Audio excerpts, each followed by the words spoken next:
जय श्री राम मेरे प्यारे भक्तों। आज के रामायण पाठ में आप सभी का स्वागत है। आइए शुरू करते हैं रामचरितमानस लंका कांड के 81वें दोहे के हिंदी अनुवाद से। अपनी सेना को विचलित होते हुए देखा, तब 20 भुजाओं में 10 धनुष लेकर रावण रथ पर चढ़कर गर्व करके लोटो लोटो कहता हुआ चला।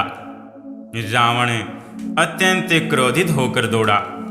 वानर हुंकार करते हुए लड़ने के लिए उसके सामने चले। उन्होंने हाथों में वृक्ष, पत्थर और पहाड़ लेकर रावण पर एक ही साथ डाले। पर्वत उसके वज्र तुल्य शरीर में लगते ही तुरंत टुकड़े टुकड़े होकर फूट जाते हैं। अत्यंत क्रोधी रणोन्मत्त रावण रथ रोककर अचल खड़ा हुआ, अपने स्थान से जरा भी नहीं हिला। उसे बहुत ही क्रोध हुआ। वह इधर उधर झपटकर और डटकर वानर योद्धाओं को मसलने लगा। अनेकों वानर भालू हे अंगद, हे हनुमान, रक्षा करो पुकारते हुए भाग चले। हे रघुवीर, हे गोसाई, रक्षा कीजिए, यह दुष्ट काल की भांति हमें खा रहा है। उसने देखा कि सब वानर भाग छुटे। तब रावण 10 धनुषों पर बाण संधान किए। उसने धनुष पर संधान करके बाणों के समूह छोड़े।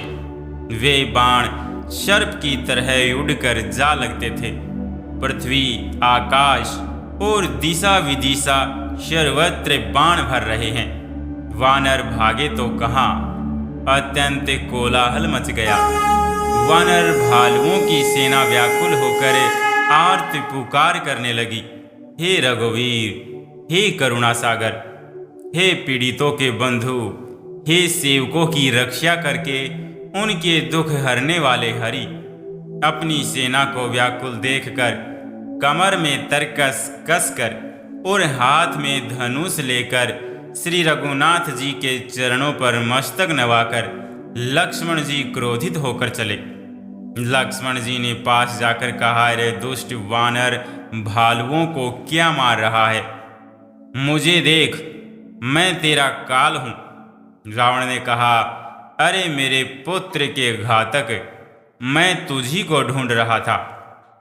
आज तुझे मारकर अपनी छाती ठंडी करूंगा। ऐसा कहकर उसने प्रचंड बाण छोड़े। लक्ष्मण जी ने सबके सैकड़ों टुकड़े कर डाले। रावण ने करोड़ों अस्त्र शस्त्र चलाए। लक्ष्मण जी ने उनको तिल के बराबर करके काट कर हटा दिया। फिर अपने बाणों से उस पर प्रहार किया और उसके रथ को तोड़कर सारथी को मार डाला। रावण के 10 मस्तकों में 100 बाण मारे। वे सिरों में ऐसे बैठ गए मानो पहाड़ के शिखरों में सर्प प्रवेश कर रहे हों।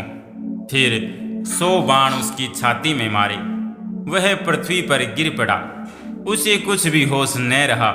फिर मूर्छा छूटने पर वह प्रबल रावण उठा और उसने वह शक्ति चलाई जो ब्रह्मा जी ने उसे दी थी।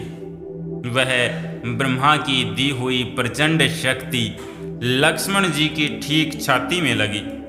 वीर लक्ष्मण जी व्याकुल होकर गिर पड़े।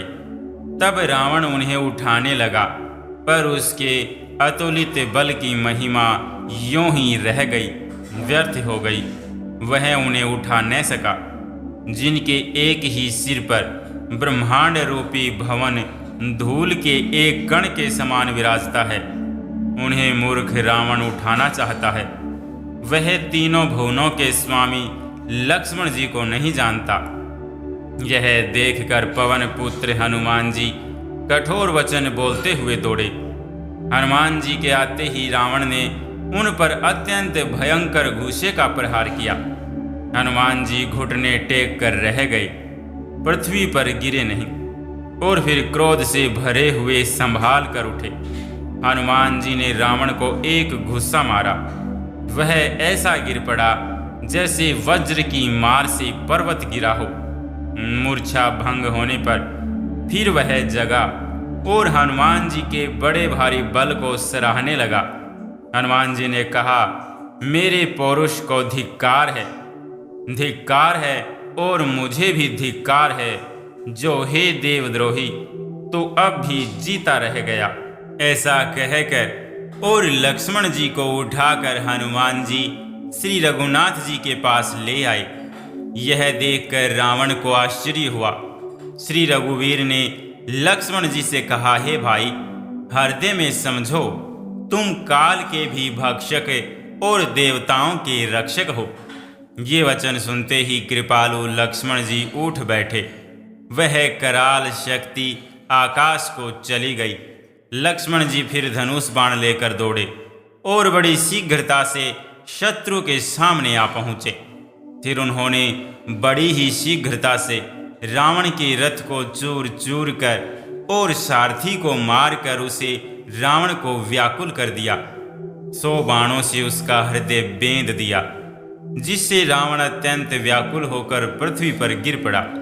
तब दूसरा सारथी उसे रथ में डालकर तुरंत ही लंका ले गया। प्रताप के समूह श्री रघुवीर के भाई लक्ष्मण जी ने फिर आकर प्रभु के चरणों में प्रणाम किया। वहां लंका में रावण मूर्छा से जागकर कुछ यज्ञ करने लगा। वह मूर्ख और अत्यंत अज्ञानी हठवश श्री रघुनाथ जी से विरोध करके विजय चाहता है। यहाँ विभीषण जी ने सब खबर पाई और तुरंत जाकर श्री रघुनाथ जी को कह सुनाई कि हे नाथ, रावण एक यज्ञ कर रहा है। उसके सिद्ध होने पर वह अभागा सहज ही नहीं मरेगा। हे नाथ, तुरंत वानर योद्धाओं को भेजिए, जो यज्ञ का विध्वंस करे, जिससे रावण युद्ध में आवे। प्रातःकाल होते ही प्रभु ने वीर योद्धाओं को भेजा। हनुमान और अंगद आदि सब प्रधान वीर दौड़े। वानर खेल से ही कूदकर लंका पर जा चढ़े और निर्भय रावण के महल में जा घुसे। ज्यों ही उसको यज्ञ करते देखा, त्यों ही सब वानरों को बहुत क्रोध हुआ। उन्होंने कहा, अरे ओ निर्लज्ज, रणभूमि से घर भाग आया और यहाँ आकर बगुले का सा ध्यान लगाकर बैठा है। ऐसा कहकर अंगद ने लात मारी, पर उसने इनकी ओर देखा भी नहीं। उस दुष्ट का मन स्वार्थ में अनुरक्त था। जब उसने नहीं देखा, तब वानर क्रोध करके उसे दांतों से पकड़कर काटते और लातों से ही मारने लगे। स्त्रियों का बाल पकड़कर घर से बाहर घसीट लाए। वे अत्यंत ही दीन होकर पुकारने लगी। तब रावण काल के समान क्रोधित होकर उठा और वानरों को पैर पकड़कर पटकने लगा। इसी बीच में वानरों ने यज्ञ विध्वंस कर डाला। यह देखकर वह मन में हारने लगा, निराश होने लगा। यज्ञ विध्वंस करके सब चतुर वानर रघुनाथ जी के पास आ गए। तब रावण जीने की आशा छोड़कर क्रोधित होकर चला। चलते समय अत्यंत भयंकर अमंगल होने लगे। गेंद उड़ उड़कर उसके सिरों पर बैठने लगे, किंतु वह काल के वश था, इससे किसी भी अपशकुन को नहीं मानता था। उसने कहा, युद्ध का डंका बजाओ। निशाचरों की अपार सेना चली। उसमें बहुत से हाथी, रथ, घुड़सवार और पैदल हैं। वे दुष्ट प्रभु के सामने कैसे दौड़े, जैसे पतंगों के समूह अग्नि की ओर जलने के लिए दौड़ते हैं। इधर देवताओं ने स्तुति की कि हे श्री राम जी, इसने हमको दारुण दुख दिए हैं, अब आप इसे अधिक न खेलाइए। जानकी जी की बहुत ही दुखी हो रही हैं। देवताओं के वचन सुनकर प्रभु मुस्कुराए। फिर श्री रघुवीर ने उठकर बाण सुधारे। मस्तक पर जटाओं के जूड़े को कसकर बांधे हुए हैं। उसके बीच बीच में पुष्प गुथे हुए शोभित हो रहे हैं। लाल नेत्र और मेघ के समान श्याम शरीर वाले और श्रमपूर्ण लोकों के नेत्रों को आनंद देने वाले हैं। प्रभु ने कमर में फेंटा तथा तरकस कस लिया और हाथ में कठोर सारंग धनुष ले लिया। प्रभु ने हाथ में सारंग धनुष लेकर कमर में बाणों की खान अक्षय सुंदर तरकस कस लिया। उसने भुजदंड पुष्ट है और मनोहर चौड़ी छाती पर ब्राह्मण यानी भृगुजी के चरण का चिन्ह शोभित है। तुलसीदास जी कहते हैं, ज्यों ही प्रभु धनुष बाण हाथ में लेकर फिराने लगे, त्यों ही ब्रह्मांड दिशाओं के हाथी कच्छप, शेष जी, पृथ्वी, समुद्र और पर्वत सभी डगमगा उठे। भगवान की शोभा देखकर देवता हर्षित होकर फूलों की अपार वर्षा करने लगे और शोभा, शक्ति और गुणों के धाम करुणा निधान प्रभु की जय हो, जय हो, जय हो ऐसा पुकारने लगे। इसी बीच में निशाचरों की अत्यंत घनी सेना कसम कसाती हुई आपस में टकराती हुई आई। उसे देखकर वानर योद्धा इस प्रकार सामने चले जैसे प्रलयकार के बादलों के समूह हों। बहुत से कृपाण और तलवारें चमक रही हैं, मानो दसों दिशाओं में बिजलियां चमक रही हों। हाथी, रथ और घोड़ों का कठोर चिंगाड़ ऐसा लगता है मानो बादल भयंकर गर्जन कर रहे हों। वानरों की बहुत सी पूंछें आकाश में छाई हुई हैं। वे ऐसी शोभा दे रही हैं मानो सुंदर इंद्रधनुष उदय हुए हों। धूल ऐसी उठ रही है मानो जल की धारा हो। बाण रूपी बूंदों की अपार वृष्टि हुई। दोनों ओर से योद्धा पर्वतों का प्रहार करते हैं, मानो बारंबार वज्रपात हो रहा हो। श्री रघुनाथ जी ने क्रोध करके बाणों की झड़ी लगा दी, जिससे राक्षसों की सेना घायल हो गई। बाण लगते ही वीर चित्कार कर उठते हैं और चक्कर खा खा कर जहां तहां पृथ्वी पर गिर पड़ते हैं। उनके शरीरों से ऐसे खून बह रहा है मानो पर्वत के भारी झरनों से जल बह रहा हो। इस प्रकार डरपोकों को भय उत्पन्न करने वाली रुधिर की नदी बह चली। डरपोकों को भय उपजाने वाली अत्यंत अपवित्र रक्त की नदी बह चली। दोनों दल उसके दोनों किनारे हैं। रथ रेत है और पहिए भंवर है। वह नदी बहुत भयावनी बह रही है।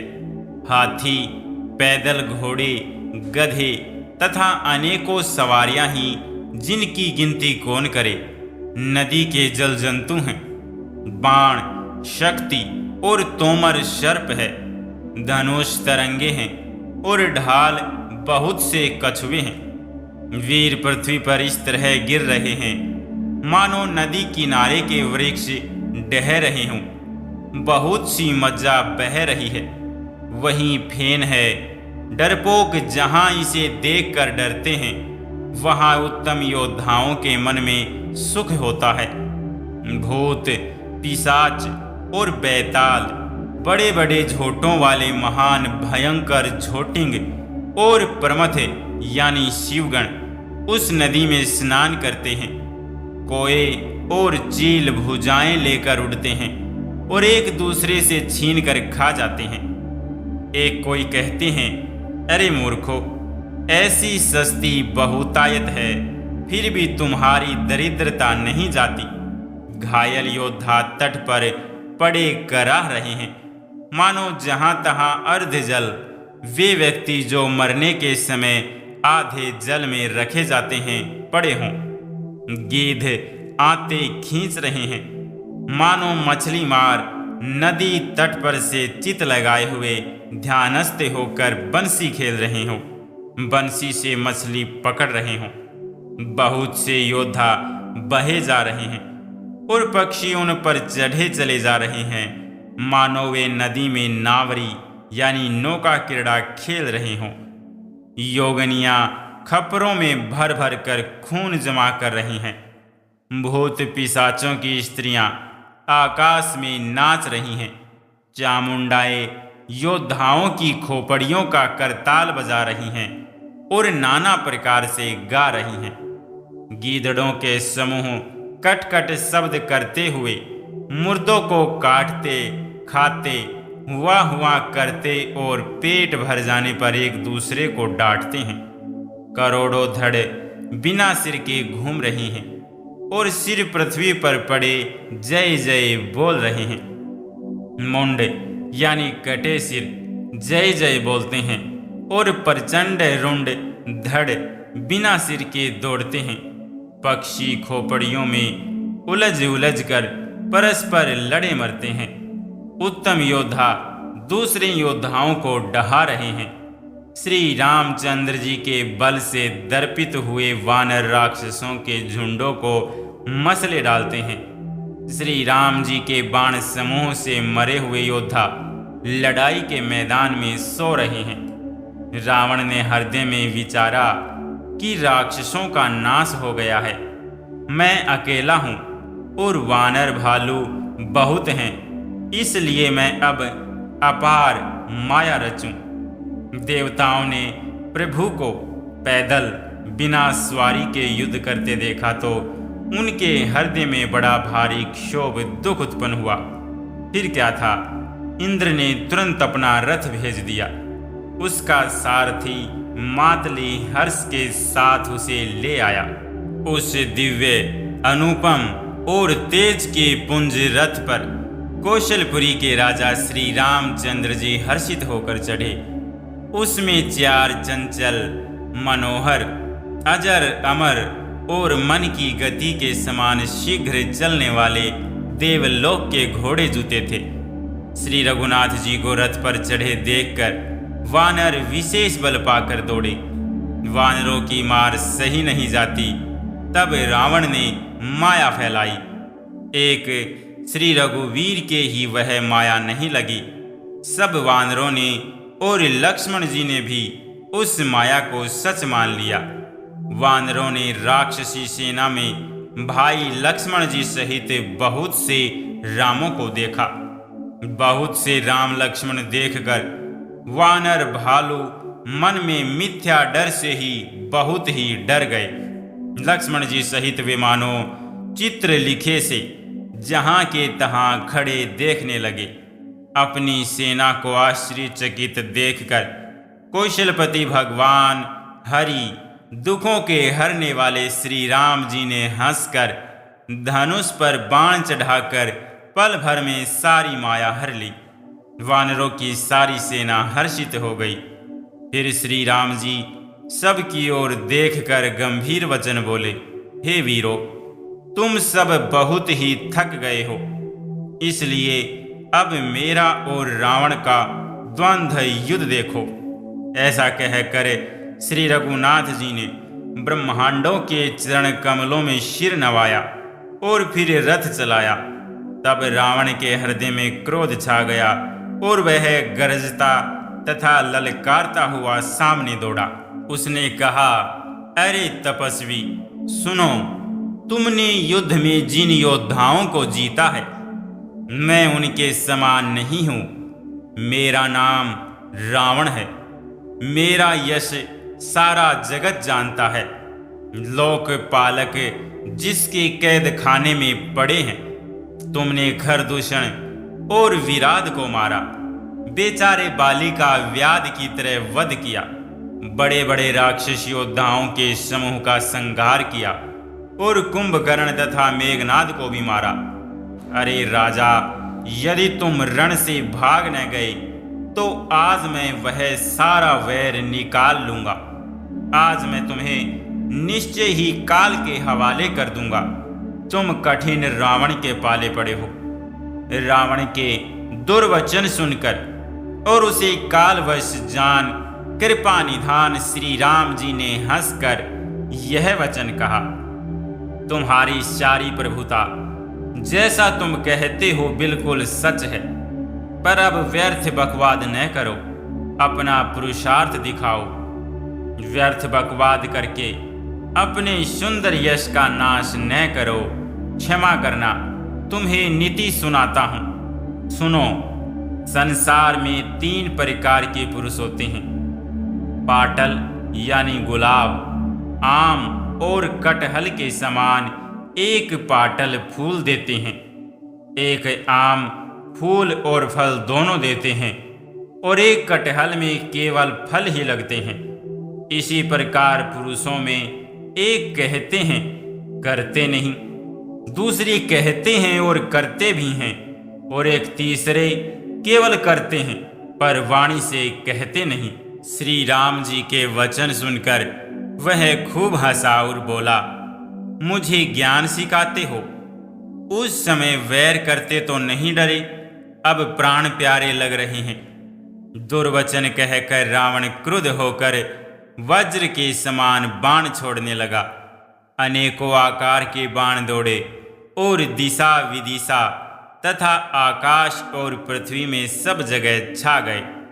श्री रघुवीर ने अग्नि बाण छोड़ा, जिससे रावण के सब बाण क्षण भर में भस्म हो गए। तब उसने खिसियां कर तीक्ष्ण शक्ति छोड़ी, किंतु श्री रामचंद्र जी ने उसको बाण के साथ वापस भेज दिया। वह करोड़ों चक्र और त्रिशूल चलाता है, परंतु प्रभु उन्हें बिना ही परिश्रम काट कर हटा देते हैं।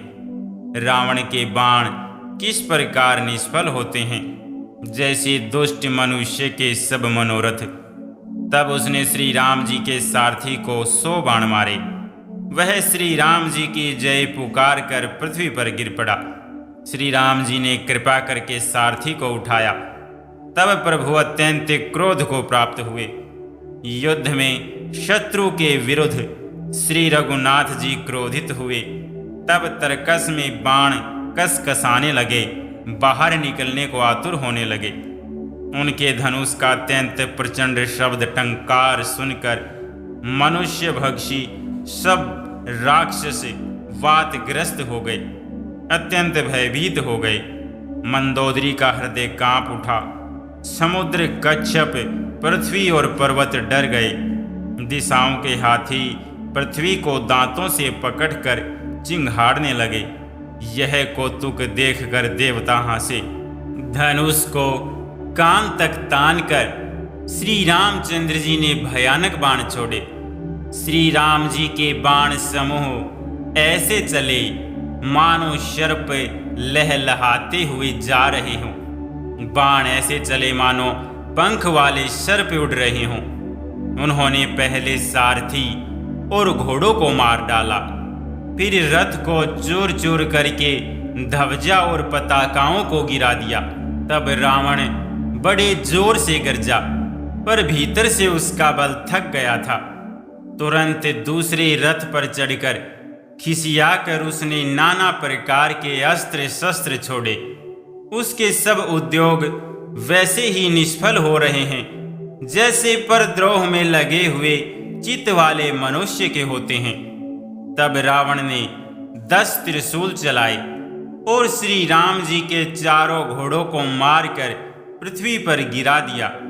घोड़ों को उठाकर श्री रघुनाथ जी ने क्रोध करके धनुष खींचकर बाण छोड़े। रावण के सिर रूपी कमल वन में विचरण करने वाले श्री रघुवीर के बाण रूपी बरमरों की पंक्ति चली। श्री रामचंद्र जी ने उसके 10 सिरों में 10-10 बाण मारे, जो आर पार हो गए और सिरों से रक्त के पनाले बह चले। रुधिर के बहते हुए ही बलवान रावण दौड़ा। प्रभु ने फिर धनुष पर बाण संधान किया। श्री रघुवीर ने 30 बाण मारे और 20 भुजाओं समेत 10 सिर काट कर पृथ्वी पर गिरा दिए। सिर और हाथ काटते ही फिर नए हो गए। श्री राम जी ने फिर भुजाओं और सिरों को काट गिराया। इस तरह प्रभु ने बहुत बार भुजाएं और सिर काटे, परंतु काटते ही वे तुरंत फिर नए हो गए। प्रभु बार बार उसकी भुजा और सिरों को काट रहे हैं, क्योंकि कौशलपति श्री राम जी बड़े कौतुकी हैं। आकाश में सिर और बाहु ऐसे छा गए मानो असंख्य केतु और राहु हो। मानो अनेकों राहु और केतु रुधिर बहाते हुए आकाश मार्ग से दौड़ रहे हों। श्री रघुवीर के प्रचंड बाणों के बार बार लगने से वे पृथ्वी पर गिरते नहीं पाते। एक एक बाण से समूह की समूह सिर छिदे हुए आकाश में उड़ते ऐसे शोभा दे रहे हैं मानो सूर्य की किरणें क्रोध करके जहां तहां राहु को पिरो रही हो। जैसे जैसे प्रभु उसके सिरों को काटते हैं वैसे ही वैसे वे अपार होते जाते हैं। जैसे विषयों का सेवन करने से काम उन्हें भोगने की इच्छा दिन प्रतिदिन नया नया बढ़ता जाता है। सिरों की बाढ़ देखकर रावण को अपना मरण भूल गया और बड़ा गहरा क्रोध हुआ। वह महान अभिमानी मूर्ख गर्जा और 10 धनुषों को तान कर दौड़ा। रणभूमि में रावण ने क्रोध किया और बाण बरसाकर श्री रघुनाथ जी के रथ को ढक दिया। एक दंड घड़ी तक रथ दिखलाई न पड़ा, मानो कोहरे में सूर्य छिप गया हो। जब देवताओं में हाहाकार किया तब प्रभु ने क्रोध करके धनुष उठाया और शत्रु के बाणों को हटाकर उन्होंने शत्रु के सिर काटे और उनसे दिशा विदिशा आकाश और पृथ्वी सबको पाट दिया। काटे हुए सिर आकाश मार्ग से दौड़ते हैं और जय जय की ध्वनि करके भय उत्पन्न करते हैं। लक्ष्मण और वानर राज सुग्रीव कहाँ हैं? कौशलपति रघुवीर कहाँ हैं? राम कहाँ हैं? यह कहकर सिरों के समूह दौड़े। उन्हें देखकर वानर भाग चले। तब धनुष संधान करके रघुकुल मणि श्री राम जी ने हंसकर बाणों से उन सिरों को भली भांति बेध डाला। हाथों में मुंडों की मालाएं लेकर बहुत सी कालिकाएं झुंड के झुंड मिलकर इकट्ठी हुई और वे रुधिर की नदी में स्नान करके चली, मानो संग्राम रूपी वट वृक्ष की पूजा करने जा रही हूं। फिर रावण ने क्रोधित होकर प्रचंड शक्ति छोड़ी। वह विभीषण के सामने ऐसी चली जैसे काल यमराज का दंड हो। अत्यंत भयानक शक्ति को आती देख और यह विचार कर कि मेरा प्रण शरणागत के दुख का नाश करना है, श्री राम जी ने तुरंत ही विभीषण को पीछे कर लिया और सामने होकर वह शक्ति स्वयं सह ली। शक्ति लगने से उन्हें कुछ मूर्छा हो गई। प्रभु ने तो यह लीला की, पर देवताओं को व्याकुलता हुई। प्रभु को शारीरिक कष्ट प्राप्त हुआ देखकर विभीषण क्रोधित हो हाथ में गदा लेकर दौड़े और बोले, अरे अभागे मूर्ख नीच दुर्बुद्धि, तूने देवता मनुष्य मुनि नाग सभी ने विरोध किया। तूने आदर सहित शिवजी को सिर चढ़ाए, इसी से एक एक के बदले में करोड़ों पाए। उसी कारण से अरे दुष्ट तू अब तक बचा है, किंतु अब काल तेरे सिर पर नाच रहा है। अरे मूर्ख, तू राम विमुख होकर संपत्ति सुख चाहता है। ऐसा कहकर विभीषण ने रावण की छाती के बीचों बीच गदा मारी। बीच छाती में कठोर गदा की घोर और कठिन चोट लगते ही वह पृथ्वी पर गिर पड़ा। उसके 10 मुखों से रुधिर बहने लगा। वह अपने को फिर संभाल कर क्रोध में भरा हुआ दौड़ा। दोनों अत्यंत बलवान योद्धा भिड़ गए और मल्ल युद्ध में एक दूसरे के विरुद्ध होकर मारने लगे। श्री रघुवीर के बल से गर्वित विभीषण उसको रावण जैसे जगद्विजय योद्धा को पासंग के बराबर भी नहीं समझते। शिवजी कहते हैं, हे उमा, विभीषण क्या कभी रावण के सामने आंख उठाकर भी देख सकता था? परंतु अब वही काल के समान उससे भिड़ रहा है। यह श्री रघुवीर का ही तो प्रभाव है। विभीषण को बहुत ही थका हुआ देखकर हनुमान जी पर्वत धारण किए हुए दौड़े। उन्होंने उस पर्वत से रावण के रथ, घोड़े और सारथी का संहार कर डाला और उसके सीने पर लात मारी। रावण खड़ा रहा, पर उसका शरीर अत्यंत कांपने लगा। विभीषण वहां गए जहां सेवकों के रक्षक श्री राम जी थे। फिर रावण ने ललकार कर हनुमान जी को मारा। वे पूंछ फैलाकर आकाश में चले गए। रावण ने पूंछ पकड़ ली हनुमान जी उसको साथ लिए हुए ऊपर उड़े। फिर लौटकर महाबलवान हनुमान जी उससे भिड़ गए। दोनों समान योद्धा आकाश में लड़ते हुए एक दूसरे को क्रोध करके मारने लगे। दोनों बहुत से छल बल करते हुए आकाश में ऐसे शोभित हो रहे हैं मानो कंजलगिरी और सुमेरु पर्वत लड़ रहे हों। जब बुद्धि और बल से राक्षस गिराए न गिरा, तब मारुति श्री हनुमान जी ने प्रभु को स्मरण किया। श्री रघुवीर का स्मरण करके धीर हनुमान जी ने ललकार कर रावण को मारा। वे दोनों पृथ्वी पर गिरते और फिर उठकर लड़ते हैं। देवताओं ने दोनों की जय जय पुकारी। हनुमान जी पर संकट देखकर वानर भालू क्रोधातुर होकर दौड़े, किंतु रण मद माते रावण ने सब योद्धाओं को अपने प्रचंड भुजाओं के बल से कुचल और मसल डाला। तब श्री रघुवीर के ललकारने पर प्रचंड वीर वानर दौड़े। वानरों के प्रबल दल को देखकर रावण ने माया प्रकट की। क्षण भर के लिए वह अदृश्य हो गया। फिर उस दुष्ट ने अनेकों रूप प्रकट किए। श्री रघुनाथ जी की सेना में जितने रीछ वानर थे, उतने ही रावण जहां तहां चारों ओर प्रकट हो गए। वानरों ने अपरिमित रावण देखे। भालू और वानर सब जहां तहां इधर उधर भाग चले। वानर धीरज नहीं धरते। हे लक्ष्मण जी, हे रघुवीर, बचाइए बचाइए, यूं पुकारते हुए भागे जा रहे हैं। दसों दिशाओं में करोड़ों रावण दौड़ते हैं और घोर कठोर भयानक गर्जन कर रहे हैं।